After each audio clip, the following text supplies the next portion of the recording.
Next, let's look at guidelines regarding Treemaps. Are you looking to see your data at a glance and discover how the different pieces relate to the whole? Then Treemaps are for you. These charts use a series of rectangles nested within other rectangles to show hierarchical data as a proportion to the whole. As the name of the chart suggests, think of your data as related like a tree. Each branch is given a rectangle which represents how much data it comprises. Each rectangle is then subdivided into smaller rectangles or sub-branches, again based on its proportion to the whole.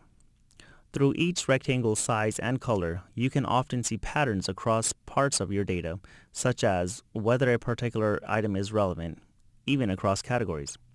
They also make efficient use of space, allowing you to see your entire data set at once. Here are guidelines regarding Treemaps. Used to showing hierarchical data as a proportion of a whole. For example, storage usage across computer machines, managing the number and priority of technical support cases, or comparing fiscal budgets between years. Consider coloring the rectangles by a category different from how they are structured in the hierarchy. Consider combining tree maps with bar charts. In Tableau, place another dimension on rows so that each bar in a bar chart is also a tree map. This lets you quickly compare items through the bar's length while allowing you to see the proportional relationships within each bar. Next, let's look at guidelines regarding box and whisker plots. Box and whisker plots, or box plots, are an important way to show distributions of data. The name refers to the two parts of the plot, the box, which contains the median of the data along with the first and third quartiles, 25% greater and less than the median, and the whiskers, which typically represents data within 1.5 times the interquartile range, the difference between the first and third quartiles.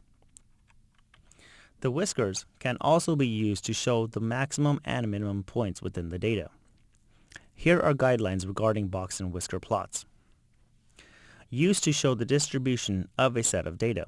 For example, understanding your data at a glance, seeing how data is skewed towards one end, or identifying outliers in your data.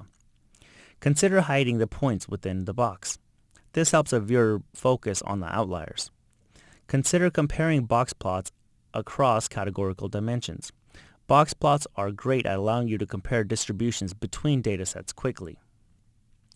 Regardless of what type of chart you use, it is vital to create effective views. Even if you have chosen the best chart type or types for your analysis, effective views do not always come naturally. Creating effective views requires effort, intuition, and attention to detail. This comes by trial and error. Here are some general guidelines to help you create effective views. Emphasize the most important data. Many chart types let you put multiple measures and dimensions in one view. In scatter plots, for example, you can put measures on the X or Y axis, as well as on the marks for color, size, or shape. Choosing where to put each measure depends on what kind of analysis you are doing and what you are trying to emphasize. However, a good rule of thumb is to put the most important data on the X or Y axis and less important data on color, size, or shape. Orient your views for legibility. Rotate your charts and or labels for optimal legibility. Organize your views. Avoid overloading your views. Overloading a view is one of the most common mistakes people make in data visualization. Instead of stacking countries, departments, and profit into one condensed view, break them down into small multiples. Then your user can better see and understand all of the relevant information in seconds.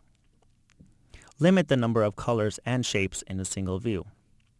Effective use of color and shape can help us see and understand patterns more easily. However, too many colors and shapes in one view usually defeats that purpose. That concludes our consideration of guidelines to help you choose the appropriate chart for your needs. After this lesson, you should now be able to identify questions you should ask before choosing a chart type, determine the purpose for your visualization, recall guidelines to help you choose appropriate chart types, and select the best charts to visualize what you're trying to say. Before moving on to the next module, Tableau Dates, I would highly recommend practicing everything you have learned in this module. Understanding when to use different types of charts, how to customize your chart, and how to best utilize different chart features is extremely important in helping to explore and explain your data. Any practice you devote to it will pay off in greater effectiveness and providing greater clarity and meaning for your users.